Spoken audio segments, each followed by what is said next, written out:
Hello guys, today I am going to do 3D geometry exercise 11.2। इस exercise में आपको sums के साथ साथ ही मैं इसके कंसेप्ट बताई जाऊँगी। अगर आपको मैं सीधे फॉर्मूलेस दे दूँ आपको बिल्कुल इसमें कुछ समझ नहीं लगेगा, इसलिए मैं आपको जब सम की स्टार्टिंग होगी पहले आपको सारी कंसेप्ट बता दूँगी। तो इसका सेकंड पार्ट जहाँ तक भी मैं करूँगी उसका सेकंड पार्ट मैं आपको लिंक डिस्क्रिप्शन में डाल दूँगी। So let's do first sum. Show that the 3 lines with direction cosines this, ये लाइन 1 दी हुई है, ये लाइन 2 और लाइन 3 आर म्यूचुअली परपेंडिकुलर। इसका क्या मतलब है, लाइन 1 और लाइन 2 भी परपेंडिकुलर होनी चाहिए और लाइन 2 और लाइन 3 भी परपेंडिकुलर होनी चाहिए और लाइन 1 और लाइन 3 भी परपेंडिकुलर होगी तो हम इसे कह सकेंगे ये कि ये म्यूचुअल परपेंडिकुलर है। तो हम लिखते हैं अब 2 lines with direction cosines L1, M1, N1 and L2, M2, N2 are perpendicular to each other if L1 L2 plus M1 M2 plus N1 N2 equals to 0। इसका मतलब हम ये दो, अगर हम ये फर्स्ट 2 लाइंस लें और उसके ये परपेंडिकुलर तभी होगी अगर ये वाली कंडीशन इक्वल टू 0 आ जाए तो हम इसे कह सकेंगे कि ये परपेंडिकुलर है। तो हमारी लाइन फर्स्ट है, ये लाइन फर्स्ट, पहले लाइन 1 लेते हैं। लाइन 1 में ये है L1, ये है M1, ये है N1। तो लिखते हैं L1 हमारे पास क्या है 12/13 और M1 क्या है हमारे पास 12/13, सॉरी -3/13 और N1 क्या है -4/13। अब हम इस कंडीशन में, और लाइन 2 भी तो लेनी है सच, लाइन 2 है हमारे पास L2 है 4/13 और M2 है हमारे पास 12/13, ठीक है ना। और हमारे पास और N2 है हमारे पास 3/13। ये लाइन 2 थी ना हमारे पास, ये 4/13, 12/13 एंड 3/13। अब हम इसमें वैल्यू पुट करेंगे। अगर हमारा x 0 के इक्वल आ गए तो हम कह देंगे line 1 and line 2 are perpendicular. तो हम L1, ये कंडीशन L1 क्या हमारे पास 12/13 पुट करते हैं, 12/13, L2 क्या हमारे पास 4/13 और प्लस M1 क्या -3/13, ठीक है, और मल्टीप्लाई बाय M2 क्या 12/13 और प्लस N1 क्या -4/13, N2 क्या हमारे पास प्लस मल्टीप्लाई 3/13, ठीक है।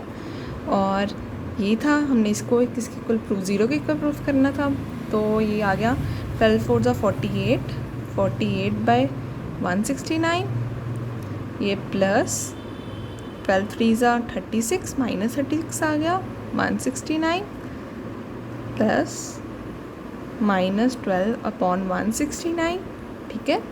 और ये आ गया 48/169 -36/169 -12/169।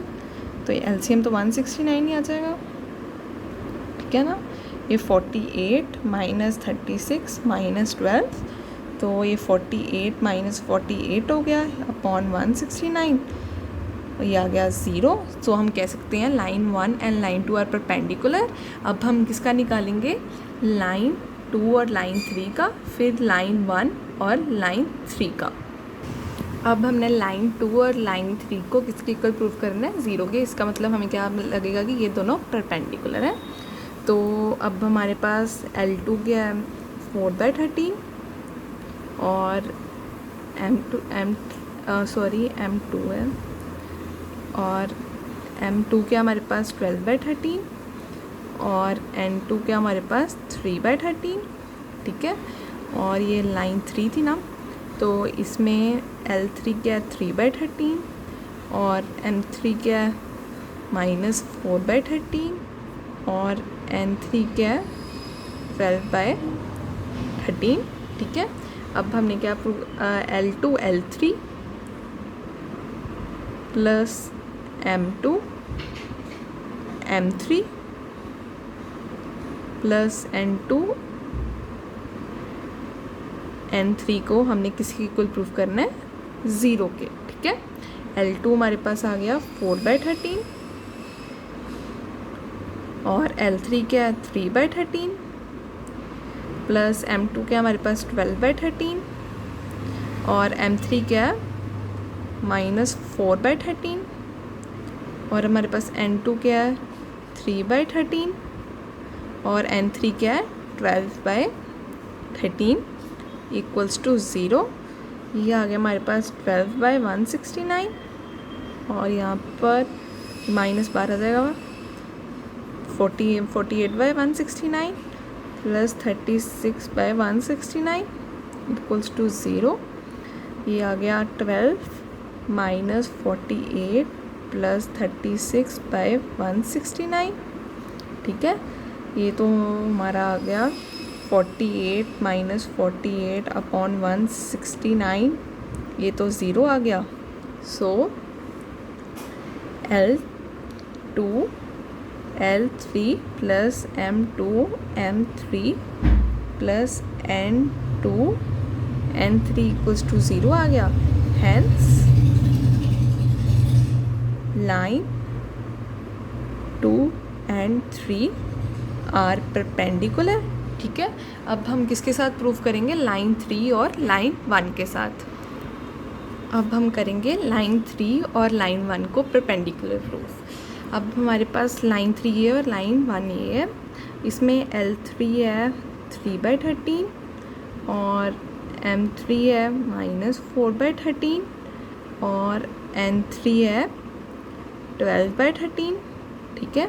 और इसमें L1 है 12/13 और M1 है -3/13 और N1 है -4/13। अब हम इसको 0 प्रूफ करना है। L3 into L1 plus M3 into M1 M3 into M1 plus N3 into N1 N3 into N1 किसके इक्वल प्रूफ करना है 0 के, तब भी हमारा ये परपेंडिकुलर होगा। L3 के हमारे पास 3/13 इंटू L1 क्या 12/13 M3 क्या -4/13 और M1 क्या -3/13 और N3 क्या हमारे पास 12/13 और N1 क्या हमारे पास -4/13, ठीक है। अब हम ये आ गया हमारे पास 36/169, ये हमारे पास आ गया 12/169, ये हमारे पास आ गया -48/169, तो ये भी किसके इक्वल आ गया 0। Hence L3 and L1 are perpendicular. So ये तीनों L1 और L2 भी 0 आ गए और L2 और L3 भी 0 आ गए और L3 एंड L1 भी 0 आ गया। So these are mutually perpendicular. Now second sum, show that the line through the points, ये हमें 2 पॉइंट्स दिए हुए हैं, is perpendicular to the line through the points this and this. उन्होंने बोला हुआ है कि सपोज करो ये हमारा ये A है, ये B है और ये C है और ये D है। इसका मतलब ये जो AP पॉइंट है और ये सपोज करो CD है, हमने प्रूव करना है ये दोनों परपेंडिकुलर हैं, हमने ये प्रूव करना है, ठीक है।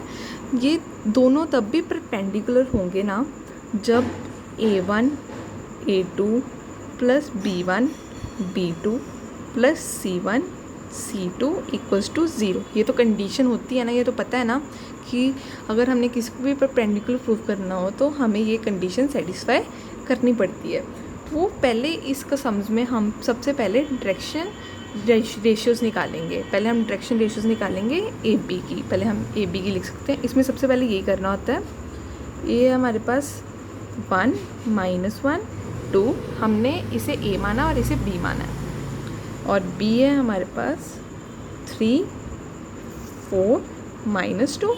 ठीक है, तो हम पहले direction ratios of A B निकालते हैं। Direction ratio of A B हम कैसे निकालते हैं, x2 - x1, फॉर्मूला लिख रही हूँ, वैसे आपको पता ही होगा, y2 - y1 और फिर z2 - z1। ये हमारा x1, ये y1, ये z1 और ये x2 y2, ये z2 है। ये आ गया 3 - 1, आगे 4 माइनस और z2 -2। ये आ गया हमारे डायरेक्शन रेशियोज़ के आगे 2 5 एंड -4 हमारे डायरेक्शन रेशियो आ गए। हम इसे A1 मान लेते हैं, A1 है, इसे हम B1 मान लेते हैं और इसे हम C1 मान लेते हैं। ठीक है, तो ये तो हमारे आगे direction ratios of A B. तो अब हम डायरेक्शन रेशियो हम किसके निकालेंगे, सी डी के। ठीक है, अब हमारे पास C क्या दिया हुआ है, 0 3 एंड 2, और D क्या दिया हुआ है 3 5 एंड 6। अब हम CD के डायरेक्शन रेशियोज़ निकालते हैं। 3 - 0 3, तो डायरेक्शन रेशियो ये आ गया, और 5 - 3 एक डायरेक्शन रेशियो 2 आ गया, और 6 - 2 ये एक 4 हमारे पास डायरेक्शन रेशियो ये आ गया। तो ये हम 3 को A2 मान लेते हैं और इसे B2 को 2 मान लेते हैं और C2 को 4 मान लेते हैं। ठीक है, अब हमने ये जो हमने A1 B1 C1 की वैल्यूज़ निकाल ली है, अब हम इसमें पुट कर देते हैं। अगर हमारा शो ही करना है तो हमारा ज़ीरो आएगा ही आएगा। A1 है हमारे पास 2 और A2 हमारे पास है 3 और B1 है हमारे पास 5 और B2 है हमारे पास 2, C1 है हमारे पास -4 और C2 है 4। ये आ गया 6 + 10 - 16, ये इक्वल टू 0 आ गया। तो हमने क्या कंडीशन सेटिस्फाई करनी थी, ये इक्वल टू 0। सो हमने शो कर दिए। So this is the answer. Now third sum, show that the line through the points this and this is parallel to the line through the points this and this. हमने इन दोनों line को parallel show करना है। तो parallel हम किसे show करेंगे, 2 lines having direction ratio A1 B1 C1 and A2 B2 C2 are parallel if A1 upon A2 equals to B1 upon B2 equals to C1 upon C2। हम पहले इसका मतलब पहले हम डायरेक्शन रेशियो निकालेंगे, फिर हम जो A1 अपॉन A2 और B1 upon B2 equal to C1 upon C2 equal आ जाएंगे तो हम उसे कहेंगे कि पैरेलल है। तो इसका मतलब पहले हम क्या निकालेंगे, डायरेक्शन रेशियो। ये हमारे पास A है, ये B है और ये C है और ये D है। पहले हम डायरेक्शन रेशियो ऑफ AB निकालेंगे। A है हमारे पास 4 7 8 और B है हमारे पास 2 3 and 4। Direction ratio of AB 2 - 4 3 - 7 4 - 8। ठीक है, ये आ गया -2 -4 -8। ये अब हमारे पास इसे हम A1 मान लेते हैं, A1 आ गया हमारे पास -2 और इसे हम B1 मान लेते हैं, B1 आ गया -4, इसे हम C1 मान लेते हैं, C1 आ गया हमारे पास -4। अब हम डायरेक्शन रेशियो निकालेंगे सी डी की। सी हमारे पास ये है और डी हमारे पास ये है। सी हमारे पास क्या है, -1 -2 एंड 1, और डी क्या हमारे पास 1 2 एंड 5, 1 2 एंड 5। अब हम निकालेंगे direction ratio of C D. ठीक है, 1 माइनस माइनस तो प्लस ही हो जाएगा, +1 आ जाएगा। ये 2 ये भी प्लस में आ जाएगा, और 5 -1। ठीक है, अब हम ये आ गया 2 4 एंड 4, इसे हम A1 A2 मान लेते हैं। A2 आ गया हमारे पास 2, इसे हम B2 मान लेते हैं, और इसे हम C2 मान लेते हैं 4। अब हम पैरेलल कैसे प्रूव करेंगे, A1/A2 B1/B2 equals to C1/C2। पहले हम A1/A2 निकालते हैं। A1/A2 2/-2/2, ये आ गया -1, और हम B1/B2 निकालते हैं। अब B1 क्या हमारे पास -4 और B2 क्या हमारे पास 4, ये आ गया -1। अब हम C1/C2 निकालते हैं। C1 क्या हमारे पास -4 और C2 क्या हमारे पास 4, ये आ गया 1। Since A1/A2 equals to B1/B2 equals to C1/C2 equals to -1, therefore lines are parallel.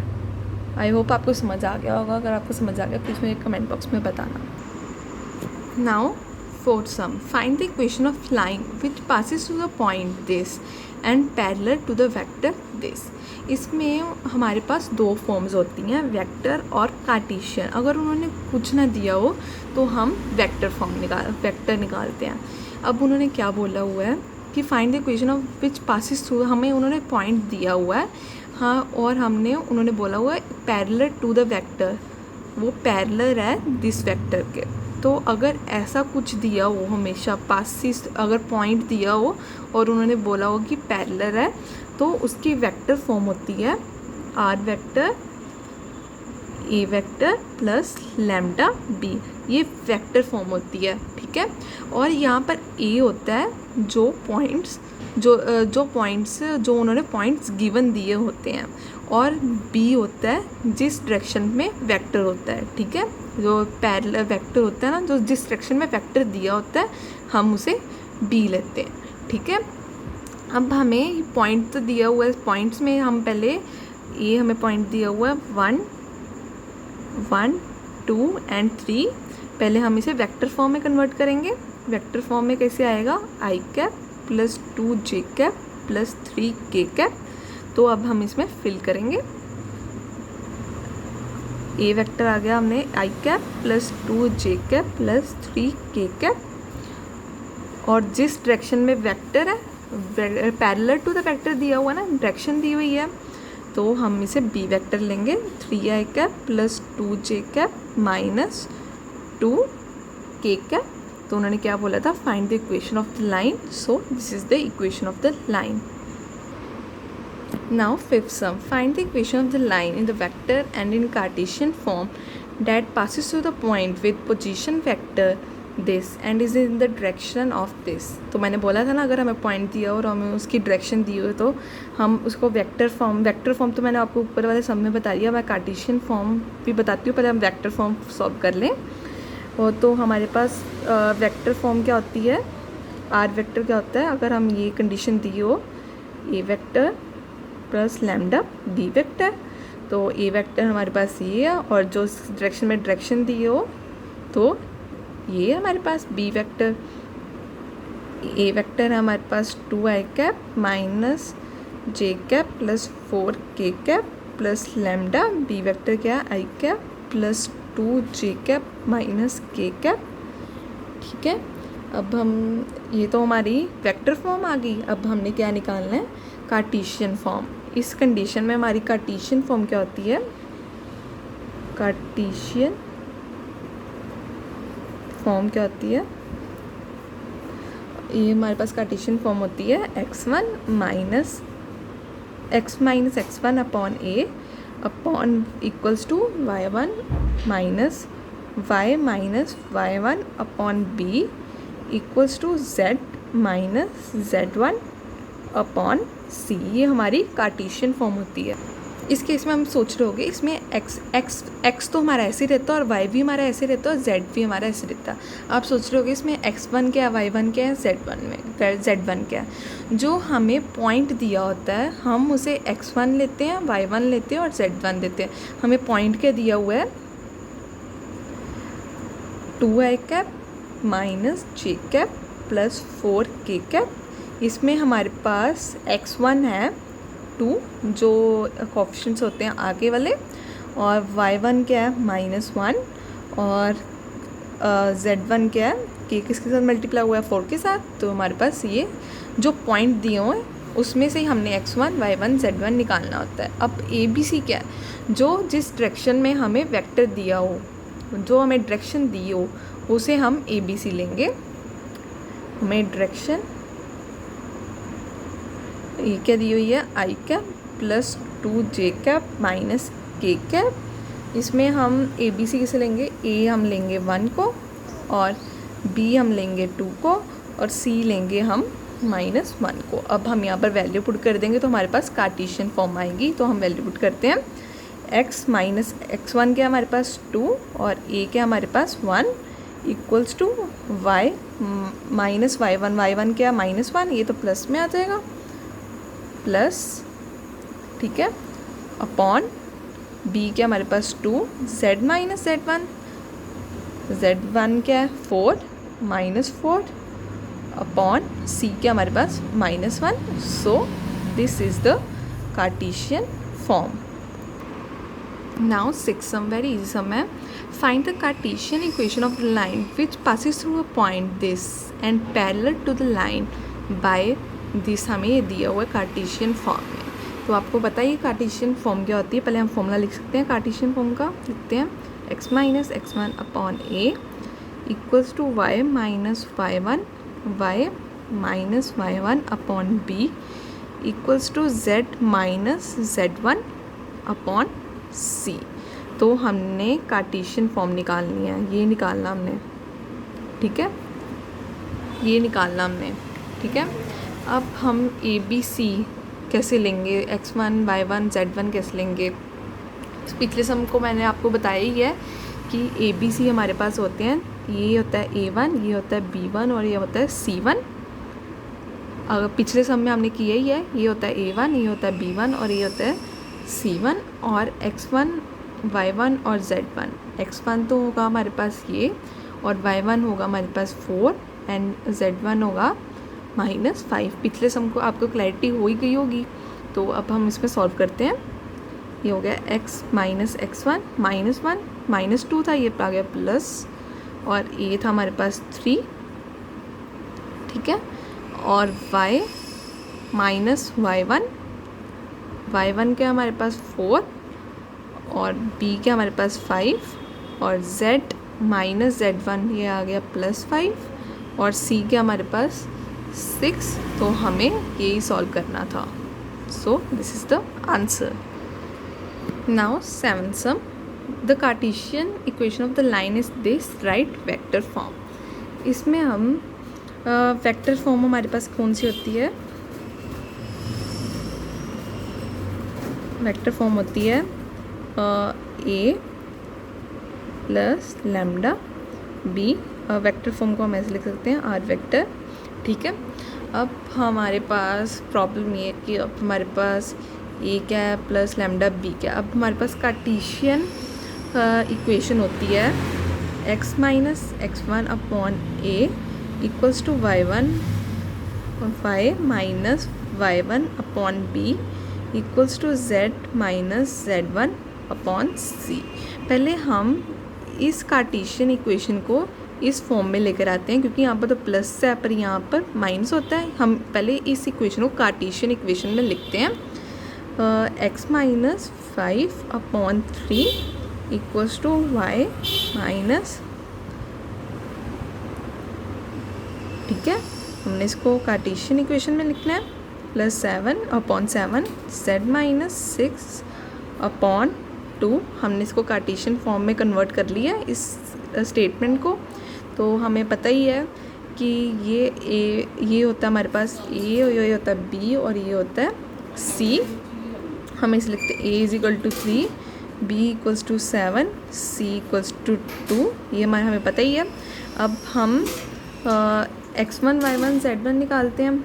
x1 तो हमारे पास हम अगर इसको इसके साथ कंपेयर करें तो x1 हमारे पास आ गया 5, और y1 को हम इसके साथ कंपेयर करें तो हमारे पास y1 क्या आ गया -4, और z1 को हम इसके साथ कंपेयर करें तो हमारे पास z1 क्या आ गया 6।